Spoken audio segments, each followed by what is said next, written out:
What's going on, everybody? Charles Moon here with the legendary Howard Greenberg with the Dips to Rips podcast we're here today to bring on episode 17. Sounds right. We'll edit out. You might hear a voiceover here. And today we got a lot of things to talk about. Let's get right to it. Tesla. Let's start with Tesla, my man. Earlier today, Elon Musk tweeted, let me just pull this up. He tweeted that I will not let you down no matter what it takes. In regards to earnings, Tesla initially popped to around 228 and then immediately dumped off to 206. And now is kind of spread in between. So number one, premium crunch tomorrow for those that went long or short. One of the most actively traded or the highest volume traded chain was the 200 strike puts in Tesla for this week's expiry. And so those people are even 200 evens, yeah, because it was trading at around 220. It was expected to be about a $20 move today.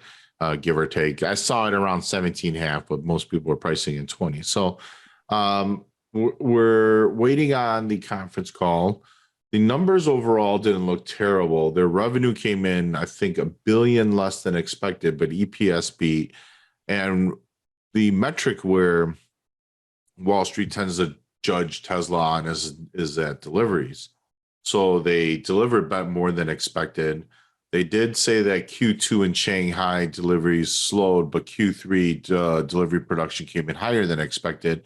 That's not a surprise. That was reported last week. What was a surprise was Germany, that Germany was able to get production up on scale without any hiccups, even though they've had some issues, obviously, with the quote-unquote mayor in town, which was refuted, by the way. And so this all leads to what's going to happen going forward. Semi-truck delivery. And during this conference call, Howard, it's going to be interesting because, there's going to be somebody that's going to ask him about the Twitter deal. And if you're wondering why they would do that during a Tesla call when it's supposed to be focused on Tesla's fundamentals, is because he has to basically either buy Twitter or go to court, right? They have to settle that by next week. So Tesla is going to be an interesting watch. News directly for you, Howard. They're hodling. They still haven't sold any Bitcoin yet. What do you think about that? I think it's great. They're smart, good people. Yeah, no, they're refusing to sell. They're diamond handing it, and what a perfect example because they have, I think 10,500, give or take. Yeah, they're the largest outside of MicroStrategy. They were the largest corporate balance sheet, I believe. Diamond hands. Yeah, so, no, I love it. Yeah, Elon doesn't just talk the talk. He certainly is. Anything about? I had seen rumors that maybe he was going to sell some of his stock to fund it. Did they talk about that? A buyback, actually, that Tesla was going to buy back to. That's a great point. So what Howard's talking about here, folks, is that there's been chatter that Elon would dump his shares, but that would lead to allowing Tesla to do a buyback over like a 5-year period. And there's rumors of it being somewhere around a $20 billion buyback. So even if it was $5 billion, that's going to move the needle up. And if it's 20 billion, it's definitely going to move the needle up. Now, that would be in line with companies like Microsoft, who has announced like a $40 billion buyback and continue to add. And I think Apple has issued a pretty large buyback as well. And nobody ever realizes it, but they do have buyback programs. And Tesla has none right now. So that is one way to kind of offset where Tesla's quote unquote at. I don't know what's in store for Tesla going forward. I do know that they just came down. I'll show my screen really quick. Sure. They just came down to their 52-week lows during earnings, and they have held. You can see it on this chart here. Let me make this bigger, maximize that sell. And you could see that their 52-week lows is highlighted by this square little box. So they basically held that pricing level to the T, and they have jumped off of that level. So that is one interesting dynamic. The markets are saying, well, Tesla's cheap and we want to be a buyer. And I think that this is a good time to kind of scoop in on those lows and see if we can reverse up. Now, going forward, surprisingly enough, it could still affect the crypto market, right? Because what happens if Tesla and Elon decides to start selling some of their holdings to perhaps fund their buybacks? Do you think that Tesla, and most notably if it's Elon, so to speak, coming out and saying we're going to sell some of our Bitcoin, do you think that's going to cause a tizzy for the Bitcoin market, Howard? I think the increase in the volume would, I mean, usually it's done over the counter. It's not usually done directly on exchanges anyways. So a lot of it done over the counter. The days of Elon tweeting and Bitcoin going up and down 12% sort of have ended. So I don't see it being as outsized as it used to be. He moves the needle more on the Dogecoin / Phoebus. Yeah, it just seems to move it there. Part of that is the size of the market cap. You're moving something that has $30 billion, and, MicroStrategy doesn't care what Elon says, and, Grayscale can't care what Elon says, and, those guys can't sell. So, that's the part that you see. Yeah. So, this is, it's funny how a guy like Elon has reaches into multiple markets and the retail traders' everyday lives. And this is a guy that's obviously very active on social media, most notably Twitter. And he's like so active, he wants to buy it, and, it's funny that we as traders kind of have to live and die, with a guy like Elon. There's days where, retail traders absolutely love them. And then there's days that retail traders absolutely hate them, and it's obviously the cause and effect of your positions and holdings. And, when we look at it from the institutional side, like the bankers and professional traders, et cetera, it's certainly fun, but it's also what would be as known as a persistent headache. And he doesn't care, but it affects our, everyday students that we work with. It affects their views get skewed a bit. They want to keep hodling and buying. And, if the stock is tanking, it's not a great sign to see. I just feel like going forward, this is going to be even more dramatic once he takes over Twitter, because his tweets are going to be very loud and very prominent on. Yeah, I mean, I definitely agree with that. I do think that's, definitely, that concerns, it's something that has to weigh into your decision to invest in Tesla, is that you get the volatility that is, Mr. Musk, and probably the most divisive CEO out there right now, right? I mean, there's no one even close, is there? I mean, Ryan Cohen. Yeah, I mean, but he's a piece of crap. Yeah, that's a little different. The apes, like, yeah, but that's different, I think. But yeah, it's he's a celebrity. He's crossed that threshold from being a CEO to being a celebrity. And that's part of it. Part and parcel with him too. And he likes being, eccentric, and he loves playing that up. And at some point it does worry you. It worries you, at least me, what is, when does the guy sort of explode it all up? When does he do something so wrong that the SEC or whatever, you know what I mean? Or when does he piss a government off to a point that, that becomes a problem? It's just not you want people that make business more conducive to get done, not ones that have become friction. Yeah, and you're very true. That 420 tweet is a prime example, right? He certainly was tired of all the short sellers, and he purposely wanted to hurt them. So he layered out the 420 tweet, and he did it jokingly. It obviously starched the stock straight up, and then it rolled over right back to where it came from, which is typical of stocks It does, that move yeah. on rumors. But when the source of that rumor is from the actual guy that owns the company, that becomes a problem. Obviously, he was reprimanded in a big way. He didn't profit from the move, by the way. It's not like he dumped shares at the highs. That's the difference. Like, Elon definitely wants to support his shareholders and people that he believes in him. Where Ryan Cohen, in my opinion, I actually felt it's hard for me to talk about Ryan like this because I spent the last few years talking about how great this guy was, what a genius, young, up and coming entrepreneur, smart guy. We need leadership like him. And then the BBBY debacle when he literally dumped it on the heads of people just to make $20 million. We only say just, but it's a lot of money, but still, he's a piece of crap. Let's just say that, Right. Now let's pivot towards the FOMC and all this Fed Sure. talk. Our favorite people.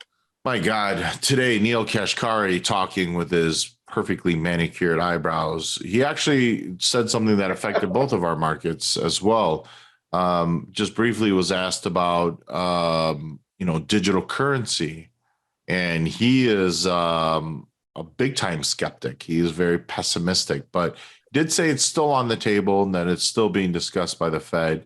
But he also outlined, well, what's the difference between me sending money through one of my apps and He still doesn't get it. And like that really showed what he doesn't get in respect. He's like, there's no difference. That's a digital currency.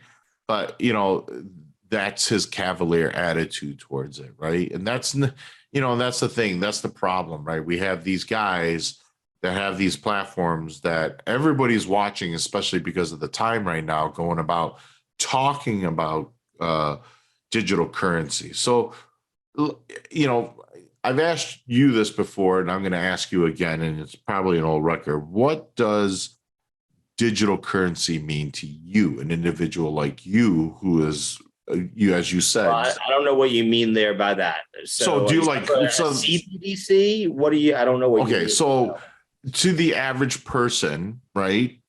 Yeah. The negative connotation on crypto is that there's no intrinsic value. It's just code. There's nothing to back it. The value is all speculative. It's BS, right? Let's just say that. A lot of people call it BS. Bitcoin is BS. But to you, Bitcoin doesn't mean that. What does Bitcoin mean to you? Why are you a believer in Bitcoin? It's digital scarcity. It's the greatest monetary invention since the Medicis. It allows for the use of immutable blockchain and distributed ledgers. It allows for group computing, group consensus. It allows for instant finality. It doesn't allow for reversibility. It is sovereign money. It is sovereign identity. It separates money versus state. It is a conversion of energy, which is one of the most important things in the world, is to conserve energy. Monetary, it conserves monetary energy better than anything else has done it before. It's the hardest money on the planet. It is the only money it does. Anything else goes up in value, they increase the supply of it, right? If gold continues to go up, it becomes more valuable to go find more, right? If Apple goes up 100 times, they're going to do what? They're going to offer more stock because they're going to raise more money, right? So dilution. The only thing that can't be diluted, the only monetary answer to that is Bitcoin.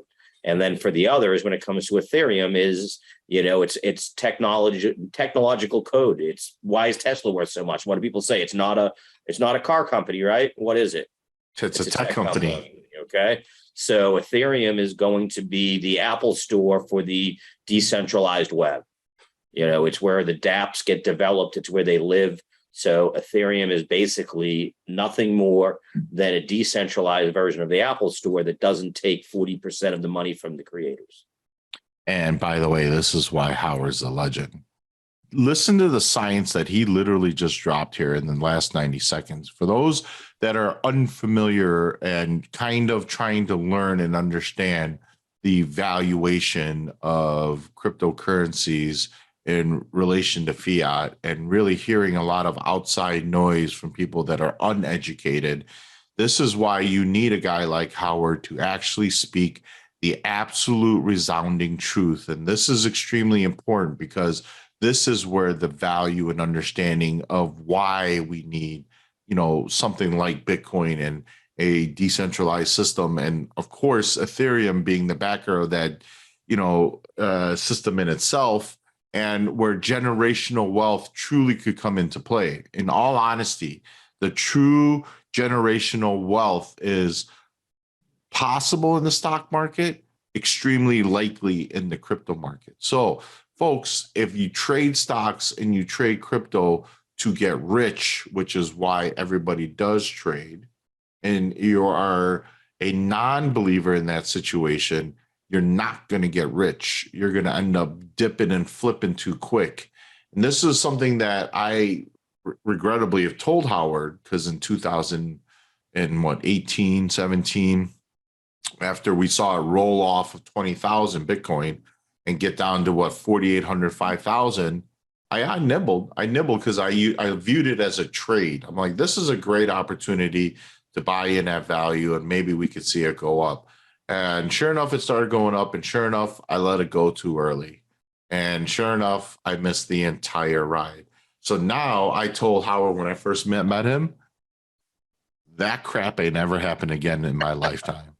And nope. I haven't, Howard, I haven't told you, but all I've done is slowly accumulate now. I'm not selling anymore. I understood that once we started hitting that floor and we started bouncing, I was worried and concerned that we're going to sit here and really roll over and see the true winter come into play and see these really just bomb out. But like I've talked about in our last 5, 6, podcasts, the one market that's not making new lows and tanking, Bitcoin and Ethereum. Equities are sitting here dumping off. We're down 90%. Everybody talks about crypto in a negative light. Well, I don't hear you talking about, how equities are down 85% CNBC, right? Off of their peak value. Let's just use UPST as a prime example. I'm just going to show the screen really quick. Now, you may be able to compare, UPST in relation to things like Luna, but we're not talking about Luna. Right, we're talking about BTC and Ethereum, which is the two primaries, which is the two long-term must-have accumulations.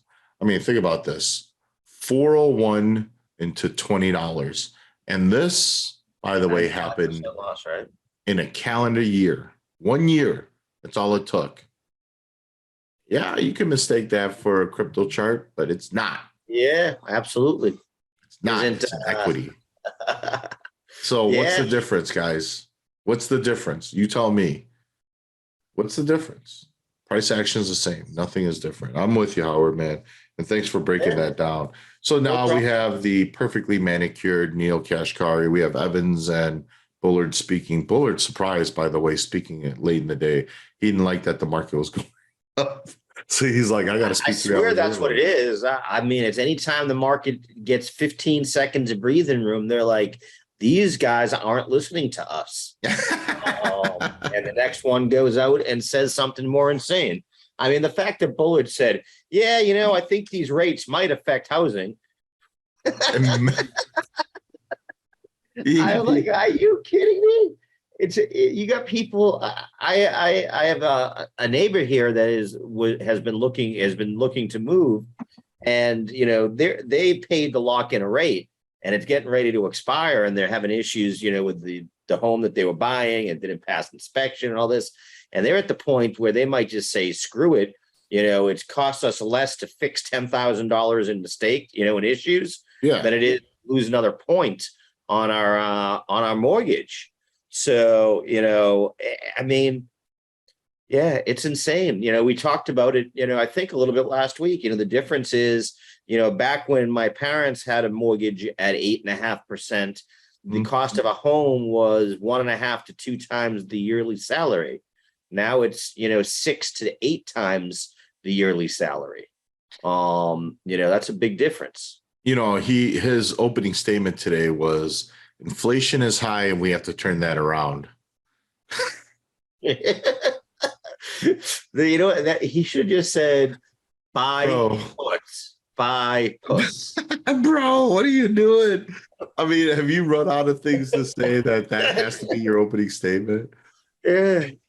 It's You're like, yeah, we must you're 8 crush months all of later. your hopes and dreams. Yeah. All of you. Companies must go under. People must lose everything. You must lose your job, your homes, and we'll make money off it. And I'm going to get on CNBC so much that once they vote me out of office in a few years, I'm going to live on the speaking circuit like you've never seen. How about this one? Let's pivot really quick again too. Yeah. Let's get on the radar of the U.S. government. Let's talk about the IRS. Oh, don't get me started with the IRS. All right, two things here. Two things. Today, earlier, it was reported on Axios that IRS has adjusted tax brackets to ward off bracket creep. When your salary rises to keep up with inflation, and it's propelling you. When your salary rises with inflation, it'll actually propel you into a higher tax bracket. Right. So in essence, what it's doing is making you pay more tax. Inflation of taxes. Inflation. So it's like a double whammy. They're not fighting that one. They don't mind fighting. They don't mind that inflation, right? Inflation of your taxes. And then you shared an article with me today that the IRS are now coming after NFT owners. Yeah, NFT owners, we're not safe. Wait till those Bored Ape Yacht Club owners that, these 14-year-old kids sell their $100,000 NFT and realize they got to pay Uncle Sam for that. Yeah, NFTs. I mean, it is property. I don't have a problem with it. But it's going to kill, what already was a depressed market right now.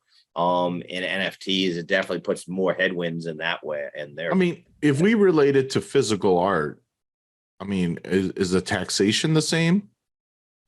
I don't know. No, that's the problem. That's what it should be. Like I don't have enough knowledge of that, but yeah, like fine art, it should be treated like fine art. Even if it's not, you know what I mean? Because Andy Warhol, right? That's fine art, even though it's, pop culture. So let's just look at it like that. But yeah, I guess it's, it's an asset, it's anything you buy, right? If you buy a painting for your home, it just matters, the $40 Ansel Adams that I still buy like I'm in college, they don't get taxed. But it's weird. I've never been on the IRS radar, but after 2020 and 2021, full disclosure, I got audited. My wife and I got audited. We don't even know why. And and trying to communicate with these guys, I'm telling you right now, it's like going back into like 1960. It's like they don't take phone calls. It's all done through physical mail. We showed our tax reports. We showed our tax returns.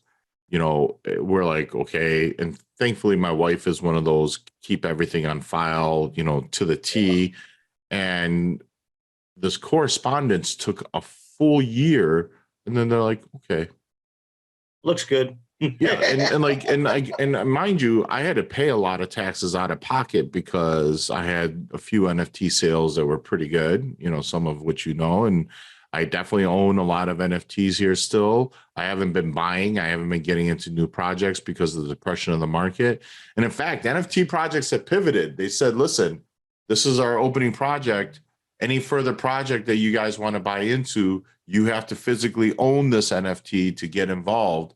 So this is it. We're not opening it to the retail public. We're only going to keep it with those that are dedicated. We don't want the flippers. We want the true believers, which I actually like. I love it. And it creates better value. Definitely good. As you know, I dabbled in NFTs. I've never been a huge. Yeah, sorry, I got you into that, bro. Yeah, all your fault. But I do think that NFTs for other use cases are going to be one of the biggest use cases for crypto. NFTs for fractionalized ownership of real estate. Yeah. I know people that are using it to try to for carbon credits on what's called green banks that are done here in the US for doing small community like solar panel projects that are too small that banks won't buy the bonds. So they want to distribute those bonds through the use of NFTs. So there's a huge amount of financial things there for it. Also for intellectual property like patents.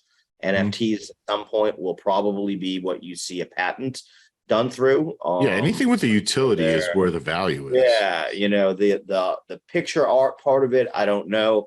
I like the ones that are artists. In other words, the communities I liked for a while, but I got over them quick because I hate Discord, man. That goes to a whole nother rant that you don't want to get me into, as you know. That and the pump and dump groups that they try to get you to join. Did I tell you about the real estate deal? I don't know if we had talked about it, but I read that there's a house that is going to be sold, and what they're going to do is first create an NFT on the house, and the contractual ownership value will be to the NFT owner. So it's going to be it's going to be created and purposely used for retail dealings and valuation and claim of ownership going forward, which I thought was actually pretty cool. It's just, it's just a fun spin on what we, title theft. Well, it's also a utility. I mean, title theft is one of the biggest problems out there. That's the other thing. Like, that's why, blockchain technology for use in general, for land titles has always been talked about. And we already see it in place in Europe and in other parts of the world. The US is just so far behind when it comes to titles. Well, it's crazy. And I'm not a homeowner. So, you know what I mean? I don't. Well, you own the title, it's like lock and key. No, I do understand. What I don't understand is how someone could steal it from under you. Like, it's amazing. Yeah. Well, you sign over ownership, but that's why you need a notary and you need witnesses, and it's usually in an official setting. So, with the NFT theft, it's got to be someone that steals it from your wallet. And if you claim that it isn't, then you could easily track it, right? Because that's where the blockchain technology comes in. There's fingerprints everywhere. It's a lot easier to find, right? The question of the matter is this something that could be utilized going forward? And I truly feel that it can. I actually think it's a great idea. It actually may make certain costs for real estate deals to be even cheaper in that respect. And automates a lot of the processes, a lot of the compliance parts. Have to get done. All that stuff for underwriting and all that. Having those components written into a smart contract. I mean, I'm telling you, Howard, you get a stack of paper that's like this thick and you have to read through it. It's a pain in the ass, man. And like, when you sign up and you sign your home, your realtor and your broker has like 75 tabs for you. You're not really reading through it. Some people will. My wife did. I kind of did. But we're just basically like sign, get it over with. Oh my gosh, I own a home. Give me the keys. Yeah, give me the keys. Yeah. Let's go. I don't know where the NFT market's going to go, but I also think that it's also partly a derivative of the entire crypto environment. And, I would be stunned if NFT value doesn't pump if Bitcoin and everything else starts pumping. That's true. And, it's going to be more that one's really tied to quantitative easing. Let's face it. Yeah. People had a lot of extra money. Let's buy some NFTs. People made so much money. They're like, I got $1 million to piss away. Made so much on the bull market, made so much in stocks. The FANG followers there were minting money. So that's the other component to NFTs. It's going to change, and those communities, those strong communities. The folks at Yuga Labs, the folks at Azuki. Azuki's got a new. They just did a new token or a new project where you're going to have, it's a physical RFID you get that you use your phone to mint your NFT. So they're combining the physical world with the virtual world. I mean, that sounds like a great idea. And that's really the kind of that incorporation, right? You kind of have to bring people into the realm of some familiarity to make people comfortable with things that are unfamiliar with them. That's a great way of what we would say, introducing them to something that they would be unknown. User interface for crypto in general has to get much better. Especially I agree. That's the adoption issue with DeFi. I say that there's a trilemma for DeFi like there is for blockchain, and that trilemma is that you need user interface to get much better. You need to get regulations in line so that people feel that they're not going to, get screwed for doing it. And then number 3, we can't just have it hacked and stolen, because it really sucks when you lose all your money. And for institutions, they can't exactly they can't put down their risk mitigation. So I was talking with a gentleman that is the CEO of the largest software development team in Europe, and talking about smart contracts, and that's what we were discussing, is that we talk about DeFi as the great future and all this, but until they can stop those hacks, it's not, because they Visa isn't going to be willing to watch take to risk billions of dollars if some guy in North Korea can hack it. So we got to figure that out better. Just really off topic. I know you heard about that story about Decentraland, right? Mana. 380 users. Oh, that much? I read those like 38 users that day. 380 average daily users. It's bad. I've said that all along, though. I have said that all along, that's not, that's a problem. That's bearish. Is that bearish for Meta? Because that's supposedly the VR world, right? That they're centralizing around. I think it shows you. I mean, they have a 10-year plan, right? So, in 10 years, things get very, very, very, very different. But I think it's going to take all 10 of those years. I mean, they're already behind. I mean, they'd already estimated that they'd have 500,000 users, right? And they only have 200,000. So they're already more than 50% behind. Partly it's education, right? You got to educate the public on why you want to do this, and that's really where it's also $1,500. It's $1,500 to buy the new Oculus. The new Oculus, yeah. I mean, that price went up threefold. But listen, it's awesome. I honestly would love. I have it. I love my original one. It's just and the new one looks so much better and so much more comfortable. Do you think we'll ever get to that point where it's going to be like Ready Player One? You ever watch that movie? Yeah. Oh, yeah. Yeah. I don't know if we go that far, but I do think that like watching a football game might be very different in a few years. That would be pretty cool. Put your headphone on and you're like VR'd in the stadium at, what I mean is they put you in at the 50-yard line, the best seat in the house, and you're like sort of seeing everything like you're right there. With the fans around you and everything else, you know what I mean? That would be really cool. So I do think you're going to see stuff like that. That would be amazing. Same thing, concerts. Just think about virtually being able to attend any concert that you want, and what that does again for creators. If you're all of a sudden you're, just you're Elton John who's doing his farewell tour. He just came through DC. Yeah. Not only that, but at every show I could have, X amount of virtual attendees, but we need, and it'd be probably much greater than obviously what you would be able to hold physically in a stadium. Yeah, it's a game changer. By the way, Elon speaking, conference call just started. 217, 217. Pump it up. I wanted to get into earnings next week, but we could do that towards the end. You said you wanted to talk about a topic, the Aptos, right? APTOS. Yeah. I mean, can you break that down? Because I know what we're talking about here. Yeah. So Aptos is a layer 1 blockchain that is the side product or the child, so to speak, from the Facebook Diem Libra project.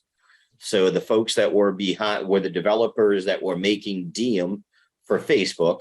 When that dissolved, they bought the rights to the technology, which is using this new programming language called Move, or I don't know if it's a new language, but it utilizes Move. And their whole thing was they build themselves to be the Solana killer, believe it or not Ethereum, wow. Solana. And that they were going to have 160,000 transactions per second, which blows away anything out there, and that they had solved scalability through this parallel engineering that they do and everything.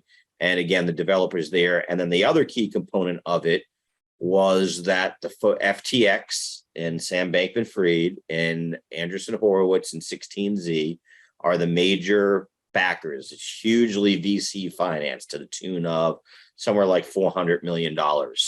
Jeez. Yeah. It was like, I want to say there was a $150 million round and a $250 million round, if I'm not mistaken. So a ton of money.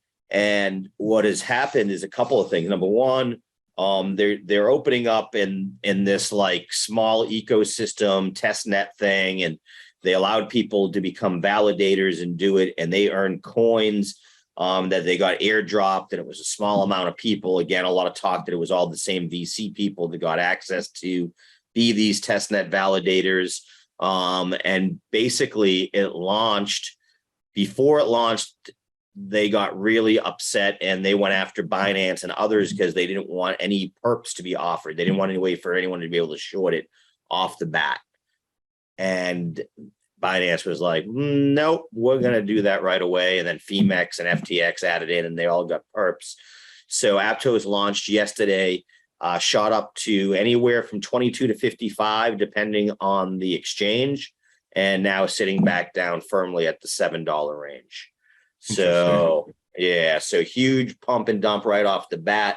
And what we're seeing is more the VC is attacking, or the, cryptoverse and crypto Twitter, especially, sort of attacking the tokenomics, because a big part of the tokenomics is that, a huge amount was held back, of course, for the foundation and for the founders and for the early investors. And they touted how there's there's a year cliff, so they don't get to touch any of it for a year, and that they don't fully vest for 4 years to be able to sell. What they didn't mention is that all of their coins are staked, and everything that all their staking rewards are immediately released to them. So, sort of some, just another way for a sort of the VC cash grab. And it's amazing to see that, when this happened and everybody knew the VC people and loved that the VC people were behind Solana and Avalanche and all that. Right now in a bear market, people don't want any part of the VCs. They blame them for Terra Luna and everything that went wrong. Yeah. So it's just been interesting to watch because, I thought that Aptos could be what sparked a rebirth a little bit and, got us moving back up for at least a nice little relief rally, because it was the most sort of hyped up launch in ICO of the bear market. And instead it just absolutely flopped everything about it. And it sort of took the market down with it over the last 24 hours, in my opinion. Oh, that sounds fun, bro. Yeah. Yeah. And I'm just pissed because KuCoin didn't list perp, so I couldn't short it. I couldn't do it on any of the exchanges that it was on. I would have shorted the hell out of that thing. I've been telling everybody. I mean, and it's so funny because it was my newsletter, coin to tell people about. I put it into the newsletter last month and said there's no ICO. And I made it clear, like, don't buy it off the first day. Like, let this thing go up and let it get sold all the way off. And then when it settles down, at $5, and you see the trades at $5 for a good 30 days, 40 days, now you get in, because its technology should hold up to the test of time. Yeah. And it's got the developers, but what it needs is to get this bad hype out of the way, the pump and dump, and let the VCs dump on the public because basically what they're going to be able to dump, they're going to dump now, and then they're sort of stuck for the next like 11 months. Yeah. So we'll see, but a little interesting there. Because has there been a good IPO lately, right? Yeah. I mean, there's been nothing, right? No. Is there anything coming up? I mean, that's I think Instacart. I think Instacart is working their way towards IPO, but where I loved them 2 years ago and thought it was a great idea. Yeah, I think they're rushing. That's a COVID dire. Well, it's still in use. I mean, but I think the big thing is that they want to bring it up to. It seems like they're trying to rush it to IPO so that the owners could cash in, which means they want to dump it because it may be more of a direct listing IPO, which just like with what you were saying, where they have to hold for a certain amount of time, insiders would have to wait for a certain amount of days. It's usually somewhere around 90 days on average with these IPOs before insiders could sell. But direct listing allows you to actually sell on the opening date. Yeah. That's why Copang, for example, which allowed their employees to sell up to like 70% of their stock shares. That's why Copang was just like, and still, Watch out below. yeah. And so we'll have to wait and see. Elon's doing everything he can to pump up the stock. He like record numbers and record deliveries, and we expect to sell every car we make in Q4. The demand is insane. Blah blah blah. Well, people like it. People like what Elon has to say. So we'll see where we're at in the morning. Well, we'll wrap this up soon. Next week is a big week for earnings, guys. For those that don't know, we got the likes of Apple, Microsoft, Google, Amazon, Meta, all reporting here in a very short period. It's usually around the second or third week of earnings. It's gonna be a hell of a week, man. You think that, and you know, you heard me openly complain about how like crazy this market is. I can't tell if, for those that don't know, Thursday we had a historic day in the SPY. Something like since 1950, it was only the fifth time the S&P 500 opened down over 2%, finished up over 2%. And then we proceeded to sell off nearly 3% in the NASDAQ the following day, rallied back around 3% on Monday. Then we followed up with a 2.2% gap open, only to sell off all day yesterday. And then today we opened down, rallied strong, and then rolled back all day long here. So, you know, Hey, Charlie, I'm putting you on the spot here. Are they going to rip or dip Microsoft? So one of the things that I actually like about Microsoft going forward that could cause it to rip is their push into ad revenue generation, meaning this is a new venture for them. This is a potential growth cycle. The one caveat is how bad gaming is going to be for them. They overproduced and can't sell. Like if you look at Xboxes right now, they're dirt cheap, dude. They're dirt cheap right now. And so I would say if they guide better because of ads, and for those that don't know, their biggest client right now is going to be the Netflix ad tier subscription.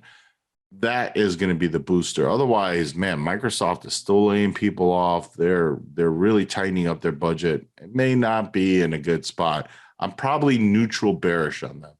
Okay. Meaning I don't think they're going to move too much. I'll only hit you with one more. How about No, hit me with all of them, man. Let's go. What's Apple? What do we got? Apple. I'm actually pretty bullish on Apple, but the one caveat is going to be their iOS. Okay. The iPhone thing doesn't scare you? So here's the thing. I know that Apple 14 production has obviously stalled out, but again, we talked about this. Is it stalling out because nobody's buying the cheaper version to buy the $1,800 version? And so if iPhone sales are up or at expectations and they are doing it on lesser phone sales, is that going to be viewed as a negative? Are we viewing it on metrics of how many phones are being sold or how much profit that they're going to make? So I don't know. That's a great question. Yeah, so I don't know where we're at. I know that they do look at phone sales in total and in general, but the question here remains, is it about profitability in this situation? And then we have to add in iWatch sales. Is their new tier of iWatches, which is what, $300 more than it ever historically has been? I think they're going for $800 to $1,200 or something like that. Is that selling out? And if so, that means growth in wearables is going to be big. They mentioned and talked about subscription growth for Apple. I don't think they're with the magazine subscription, the gaming subscription. I'm expecting those to be losing ventures for them, but there's a lot of hype around Apple TV. And their shows that they're producing not only are being nominated for awards, but they're winning. Right. And so that was the hype around Netflix and what really built up that Netflix ecosphere. So I'm probably going to say neutral bullish. There's generally, I would normally be like flat out bullish on Apple, but I would say neutral bullish just for concerns of, maybe the iPhone 14 metrics. Okay. How about Amazon? Man, Amazon's been bleeding cash. I don't see that stopping. I know that they've done certain things in terms of real estate. That's really where the killer has been for them. They bought up too much real estate. They didn't just buy. They're not buying homes. They're buying commercial real estate. They're Oh being yeah. buried. That's their margins are getting destroyed. I mean, they guided down for 4 quarters straight. So I think that they need to correct that issue. If they did, they're going to guide higher. Apple will launch, or Amazon will launch. Apparently the early release Prime sales weren't that great. They're two biggest. I did my best, man. I did my best. You saw it all. You saw my box. I have like 12 boxes. I couldn't even, I was too embarrassed to show it all. All right. So let's say that was an okay venture for them. So here's what I'm going to say on that, just to give you a heads up on that. And I was sort of sneaking in up on you on this one because I don't normally comment on these that much.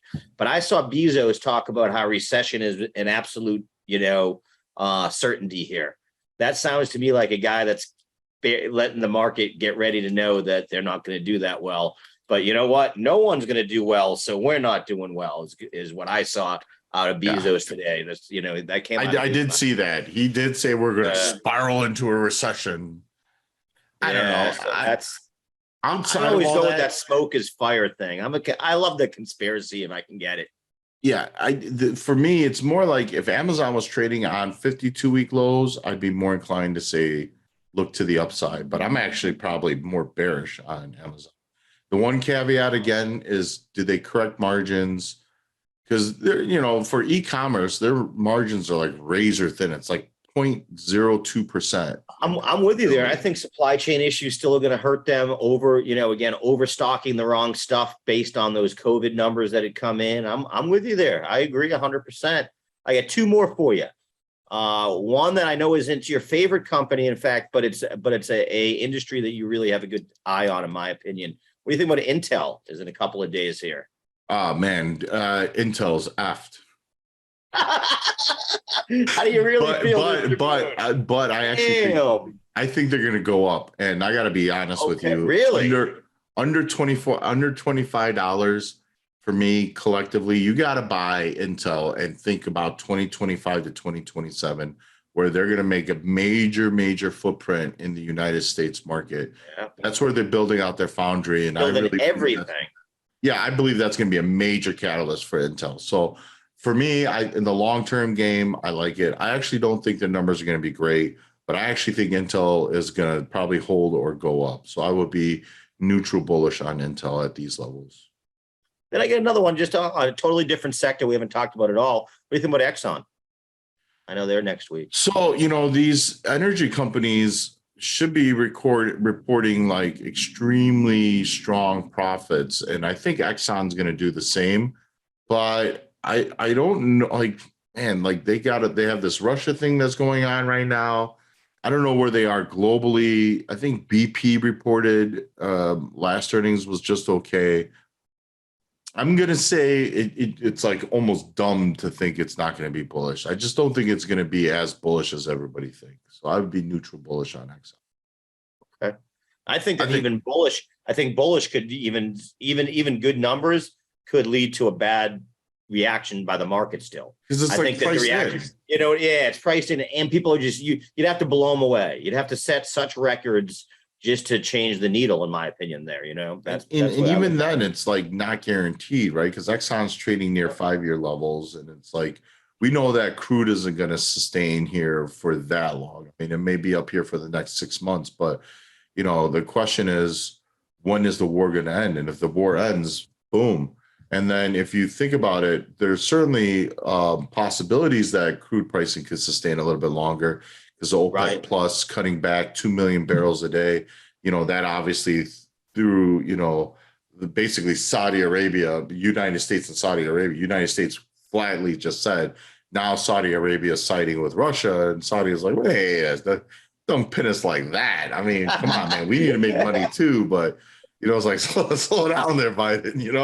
But I mean, it's it's like the United States draw a line in the sand. It's like, well, listen, we did a lot for you guys, and here you are. But in full respect, in the 80s, didn't the United States back Osama bin Laden as well? They backed him with the weaponry to fight off, what was it, Russia?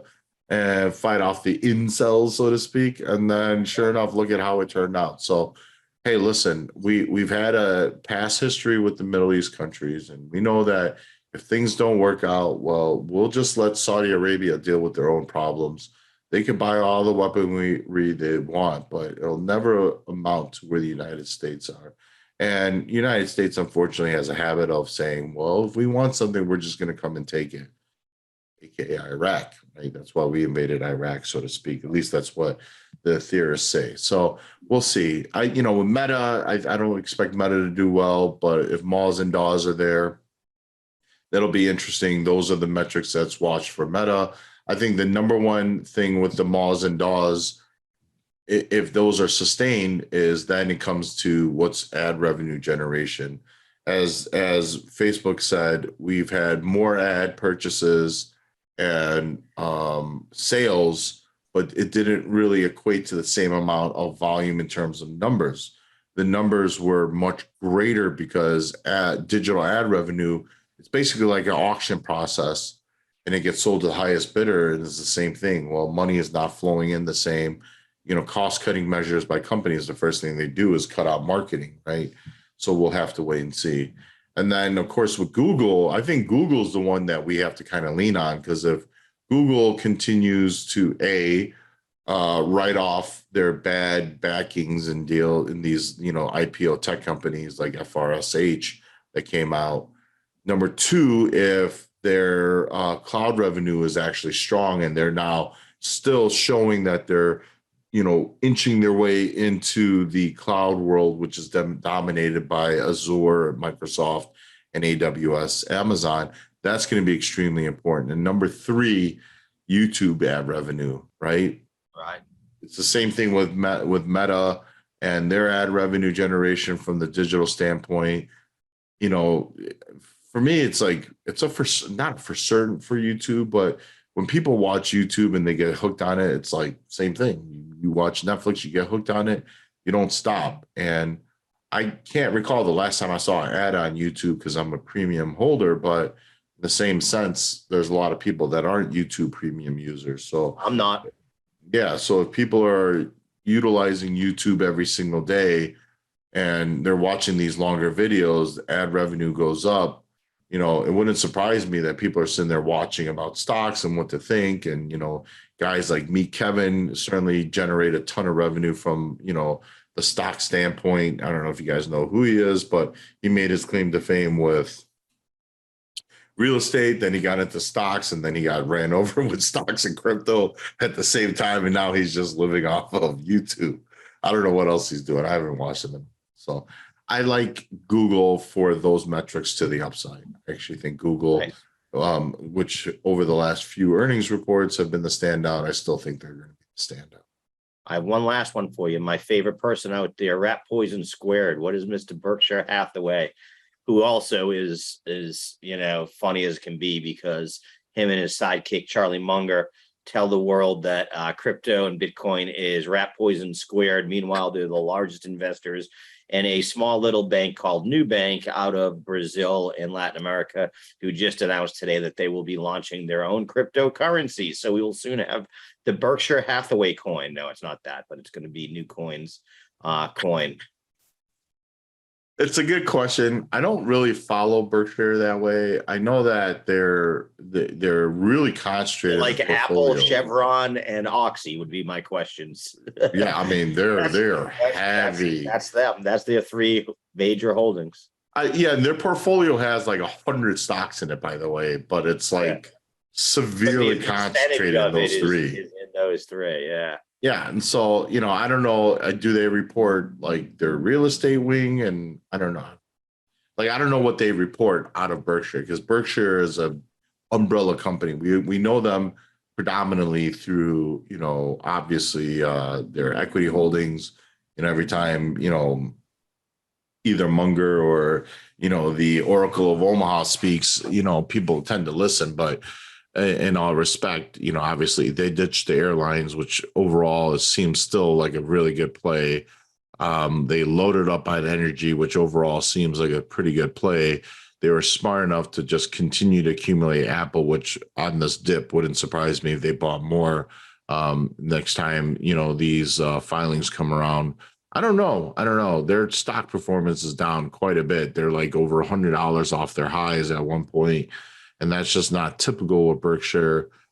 We'll have to wait and see, man. I feel like they should report at least okay from their portfolio standpoint. They're probably holding up a little bit better than a lot of the, good old stock pickers, some of them of which are getting their, rear end totally kicked in. Like Tiger Global is one of the best performing hedge funds. That whole entire group are generally killers in the trading world, in the investment world. And Tiger is like getting destroyed. I mean, I don't expect them to have major outflow, but man, they are down big. Like, no, they've seen outflow. They've seen big outflow. It wouldn't surprise me, man. Like, I don't know. Those people don't want to wait on their money. They'll go from one to the other. Look at Kathy Wood, right? Everyone punted on her as quickly as they can. Well, no, she should punt herself, man. Please. Her whole got to keep cost averaging TDOC. Got to keep cost averaging TDOC. Let me buy NVIDIA. Oh, it dropped 80 bucks. I don't know. Let me buy some more. Oh, and then she's long Tesla, and that was like the death knell because come on, Coinbase was the best trade ever. She bought at the high, absolute high, sold the bottom, it bounced 2 days later. Well, remember, she was listening to Jim Cramer's advice that said, remember when he liked coin? Hey, I do want to point out, Cramer did say today that banks are the best investment right now. So make sure you're shorting all banks. It's sad that out of control. Such a meme. You know what I mean? It's so sad. Well, it's so sad that they're going to actually create two Cramer funds, a bullish Cramer and a bearish Cramer. So I'm ready. Dude, they did it with Tesla Q. They did it with ARK funds, SARK. I mean, why not? Why the heck not? This was fun, that little rapid fire, Howard. I appreciate you, man. But let's wrap this up, guys. If you happen to like what you heard in this podcast and you have any further questions, do me a favor, drop it in the comments below. But if you happen to like us, we really appreciate the support. Continue to listen, like, comment, share with your friends, throw it on social media, tag us. We'll be more than happy to, promote and say much love. With the great Howard Greenberg, it is myself, Charles Moon, the disciple of trend, saying until next time, episode 17, 18, or 19, we'll figure it out. You may hear that voiceover. See you next week, guys. This has been Dips to Rips with Howard Greenberg and Charlie Moon, brought to you by Prosper Trading Academy. Visit us at prospertrading.com to find out more. This podcast should not be considered professional, financial, and/or investment advice. By accessing this podcast, you acknowledge that Prosper Trading Academy LLC, PTA, makes no warranty, guarantee, or representation as to the accuracy or sufficiency of the information featured in this podcast. The information and opinions presented in this podcast are for general information only, and any reliance on the information provided in this podcast is done at your own risk. PTA does not endorse, approve, recommend, or certify any information, product, process, service, or organization presented or mentioned in this podcast, and information from this podcast should not be referenced in any way to imply such approval or endorsement. The third-party materials or content of any third-party site referenced in this podcast do not necessarily reflect the opinions, standards, or policies of the PTA. PTA assumes no responsibility or liability for the accuracy or completeness of the content contained in third-party materials of the third-party sites referenced in this podcast, or the compliance with applicable laws of such materials and/or links referenced herein. Moreover, PTA makes no warranty that this podcast or server that it makes it available is free of viruses, worms, or other elements of codes that manifest contaminating or destructive properties. PTA expressly disclaims any and all liability or responsibility for any direct, indirect, incidental, special, consequential, or other damages arising out of any individual's use of, reference to, reliance on, or inability to use this podcast or the information presented in this podcast.